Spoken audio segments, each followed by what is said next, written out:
Hey guys, and welcome to another episode of Ant Rides UK. Now this is a special one for me because this is my personal motorbike. Now this is a Suzuki RF600R, a 1993 sports bike, and the aim for today is to do a genuine review on the bike, where that's going to be what I like about it, what I don't like about it, what it's like to ride a 90s bike in 2026.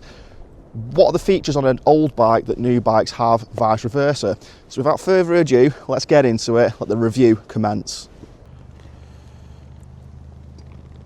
So this is the Suzuki RF600R. This bike is a 1993, which was the first year they actually came out. The engine itself is a 599cc engine that is derived from the Suzuki GSX-R 600. So a little bit of heritage there from a proper sports bike. So what can I tell you about this bike?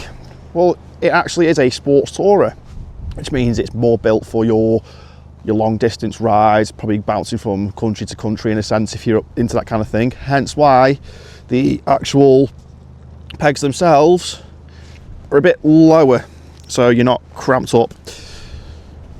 The key feature about this bike, I think personally, is the actual design of the bike itself.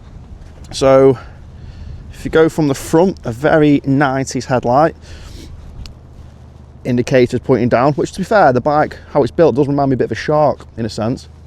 So you've got your grills there, which would replicate a shark's gills. And then the actual key feature of the bike itself is the big rear end. Now, this is a very Marmite feature when it comes to this kind of bike, because people sometimes do like the big rear end or they don't. Personally for me, absolutely love it. I think it gives the bike a lot of character. Again, it's just showing its 90s-ness and how different 90s bikes were compared to your more modern day bikes like your modern day GSX-R 600s, which obviously a bit more sporty, a bit more smaller, probably a bit more nimble. So what I do and don't like about the bike, personally I am not a massive fan of the headlight on the bike because it is probably, in my opinion, the most boring part of the bike itself. What I do like about the bike is the grills on the side. I think they look awesome personally. I think that really gives it that kind of character. Like the rear end on the bike as well. Very, very pointy rear end. But again, it does give it that old school look, which is what I like. And the fact it's got very, very big lights on the back, which that also means people have got no excuse to say they've not seen the back end of your bike before when they're in the car. Yeah, let's get into some of the modifications then, or some non-standard parts of the bike. So, heated grips. They are an absolute lifesaver when it comes to this kind of very, very bleak weather. Keep your hands nice and toasty. So that's a bonus for me. The mirrors, again, they're not a standard feature of the bike. They're actually a very eBay purchase, but they do have the indicators that do light up on the mirrors themselves, which, to be fair, I've not hooked up yet because I'm very lazy and I will get around to doing it at some point this year. What else have we got? So I do quite like the red and gold scheme, so I've gone with the gold fairing bolts and stuff like that. And then we get to this thing, which is the Yoshimura end can.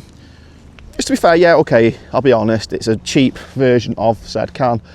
But to be honest, it sounds incredible. Because being a 600cc based off a GSX-R kind of engine, its power band is very high in the revs, which basically means noise. And that gives you noise. What else can I say about this bike as we're here? Ooh, let's have a look. So yeah, internally, what's been done to it internally? So it does in fact have a 4-degree advance plate, which brings your torque curve down the rev range a bit, where a RF, in my opinion, on the 600 itself anyway, it doesn't have the greatest mid-range. It's quite lazy. So I put the advance plate in, and the advance plate itself has actually brought the torque down. So now mid-range is absolutely fantastic, to be fair. It does pull really nice. It makes town riding that little bit more easier, and it gives it a nice little boost into your power band, which for your fun days, it's absolutely fantastic, to be fair. What else has been done? So, as the sticker states, we do in fact have a K&N air filter in the bike.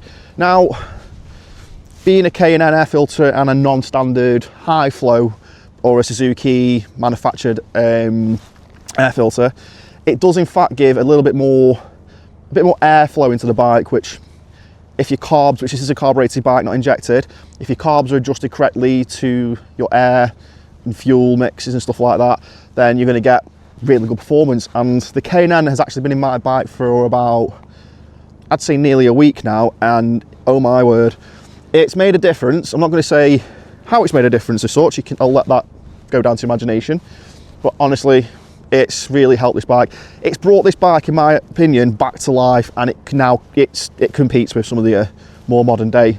Personally, that's what I'd say anyway.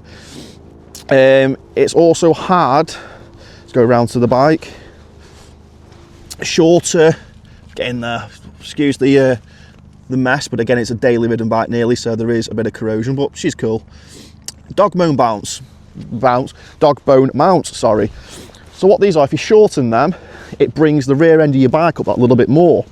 Now, when you do a modification like that, it kind of narrows your wheel. So obviously you've got front wheel, rear wheel. And when you bring up the back end of the bike, it technically narrows the wheels. And when you narrow the wheels on the bike, it makes it better to turn. And to be fair, standard setups on these bikes, the turning, it's great, there's nothing wrong with it. It's good for touring, it's nice and smooth, it flows really nice. But with the dog bone mounts, it flies into a corner really well actually. You probably actually put it on a track, to be fair, and it'll handle really nicely now. With the right set of tyres, which I have got the Pirelli Diablos, got an absolute bargain from Demon Tweaks, absolute fantastic purchase. They really do grip, and even in this kind of weather, doesn't do too bad. Obviously we don't go stupid in this weather personally, I'm not that kind of confident. What else have we done? So I think that's pretty much it really, if I'm honest with you. Let's keep going round, we'll figure something out in a minute. No, that's pretty much it. Obviously it's got a carbon fibre rear hugger, which, to be fair, I'll be honest, that came with the bike anyway. I didn't actually purchase that. Yeah, it's not a bad looking bike actually. In my personal opinion, it's great. I've got no reason to actually sell the bike. Yes, I am looking into buying potentially like a 1000cc sports bike in the future, but realistically, I don't think I want to get rid of this bike. It's done. I've had this bike for about coming up to 2.5 years. And I've just got no reason to sell it. It's phenomenal. If you've never ridden one, I highly suggest you go out and try one. Especially if you can find one a bit modified like this, where it's better for handling, it's got a bit more pep in its step, it's got a bit of noise, we all like a bit of noise. And yeah, I'd highly suggest giving it a go. But yeah, let's get into the good bit, and let's go for a ride. Let's see what it's like on the roads. See you out there. So guys, you join me now for the little ride review of the bike, and wow, it's got dark and cold very quickly. But yeah, so a few key features I'm not a fan of the bike really.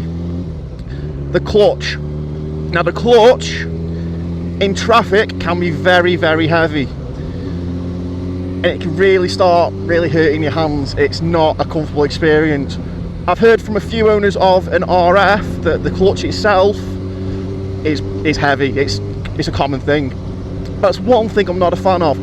The second thing I'm not a fan of is something that is more user error than the bike itself, is the state of the yoke here. As you can see, that's all glue. So I did just have a carbon fibre kind of like sticker, yoke sticker type thing on there, and it decided one day to fall off.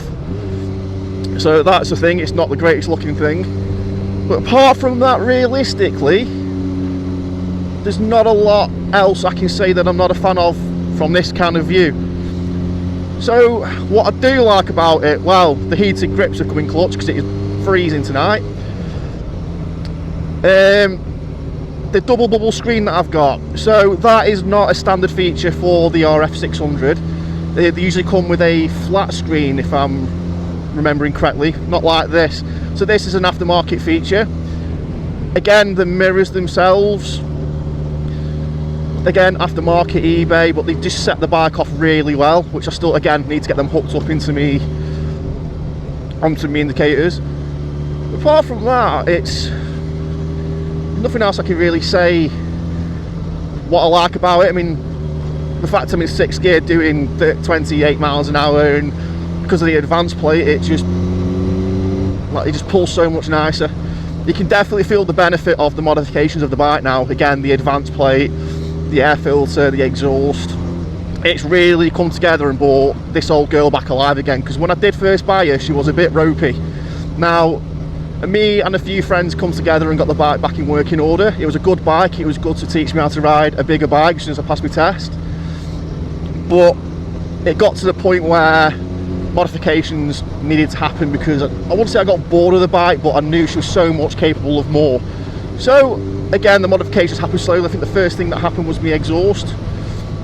Gave it a bit of a tone, and then I've tried a few different air filters, being, again, I had the standard high flow air filter. Changed that last year, maybe the year before, to a Piper Cross filter. Oh, it's been raining here. To a Piper Cross filter. And then again, recently I put the K&N filter on. And that K&N filter, along with the exhaust and the advanced plate, is really brought it back again. This is now a bike that I think someone who rides modern bikes of the 600 variant would love. I think they'd actually have a nice experience on this now. The way it's set up with suspension and things, how it's been stiffened, because there's a fine line between modifying the handling on a bike like this, in my opinion. You can either go for fully comfort and not have the agileness, or you can have it a bit more aggressive on the handling and you lose some of the, what's the word, the comfortability. So I've opted for the bit more better handling, less comfortable, but to be fair, it still feels nice. Yeah, with the back end raked up a bit more with the small dog bone mounts, you are leaning forward that little bit more, but you are complemented by the pegs being so much lower than what you get on a standard sports bike, where you are not really cramping your legs, as you can see there. It doesn't look that bad. So what we're going to do is just have a quick little ride, and then we'll see where we can get up to. So what we're going to do now is, obviously we're doing a bit of town riding now, obviously 30 miles an hour ride, so we're going to take this to a couple of roads that you can stretch the legs of the bike a bit. So there's going to be some 40 stretches, there's going to be some 70 stretch at some point. So what we're going to do, we're going to go up there, just show you what it's kind of like, with how it goes really, like nothing too stupid obviously, because don't want to lose my license, but enough so you can just see what it's actually like. And again, I say this bike ain't no slouch. It isn't now. It wasn't really then, but it definitely isn't now. It's a capable machine now. So yeah, we'll when we get to the faster stretch, we'll resume filming. So now as we're coming into a bit more of a stretch here, I think it's a 40. But this is the road to lead up to some nice little roundabouts, so we can do some few corners with it, see how she feels. Oh, that's lovely. That's real nice. So yeah, we're going to come up to our first roundabout. Let's get a feel of how she is. I mean, on these roundabouts you have to be careful, because there is actually potholes around here. Staffordshire for you, with the roads. Not the most bike friendly places, as you can see right there. Let this car go.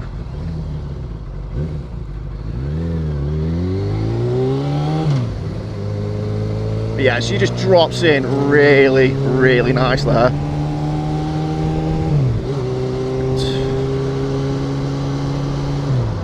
So smooth on the exit. Again, I keep saying it, but the modifications it's had really are so smooth. I do highly recommend someone who's had a Suzuki RF600 for a while, or a bike at this kind of caliber, instead of just thinking I want something faster, try these little modifications first. You might like it.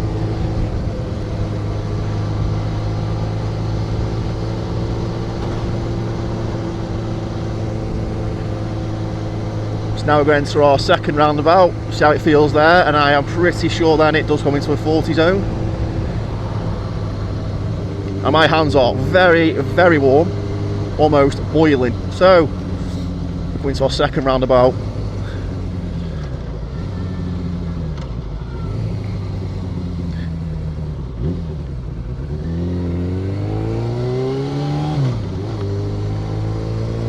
very nice.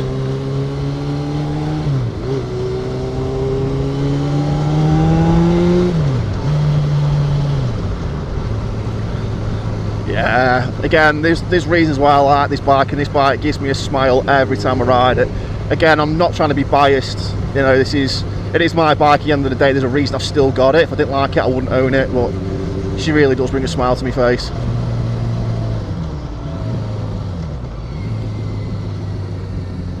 Got it, no, we're all good here.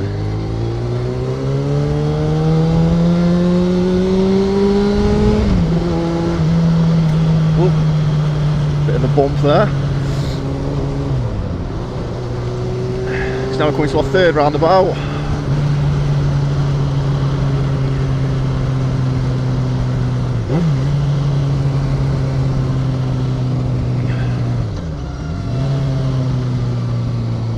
So we are racing against daylight here as well. You're going to pull out on me? Yes, you are.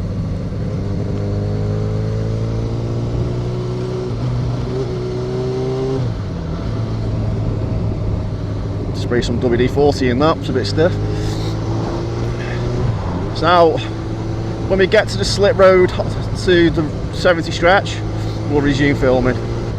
Right then guys, so we're nearly onto the slip road for the 70 stretch, so we'll give her a bit more of an opening. Show what she can do. Again, she's not the fastest bike in the world, but she's fast enough. So we'll come into it.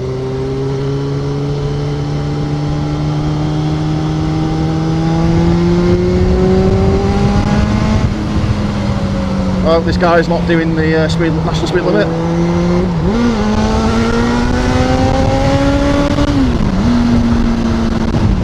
And again, effortlessly. Bring her up to 70. Yep.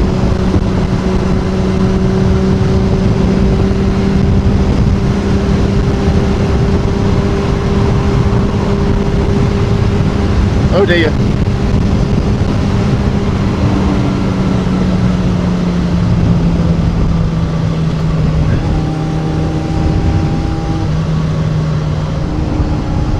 This corner, there you go.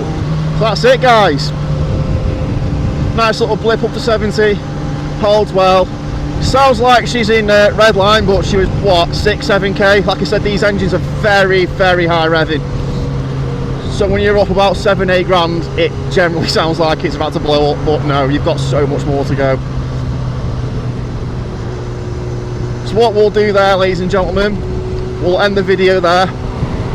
And we'll go back to previous me, past me from yesterday, because today's a different day and it's a lot drier than it was. So, see you there.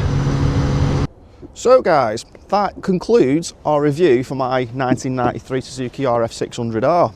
So I hope you liked the video. I hope what I said was good information from a rookie YouTuber themselves. So what we're going to do in the future is we're going to get a few more bikes that I'm going to do reviews quite like this on. And then when I'm not riding, because we have weather like this, we're going to do topics at home. We're going to discuss separate things, like I said, the clothing thing, bike security, what my personal preferences will be, just to give insight to maybe the newer rider. So I hope you really enjoyed this video.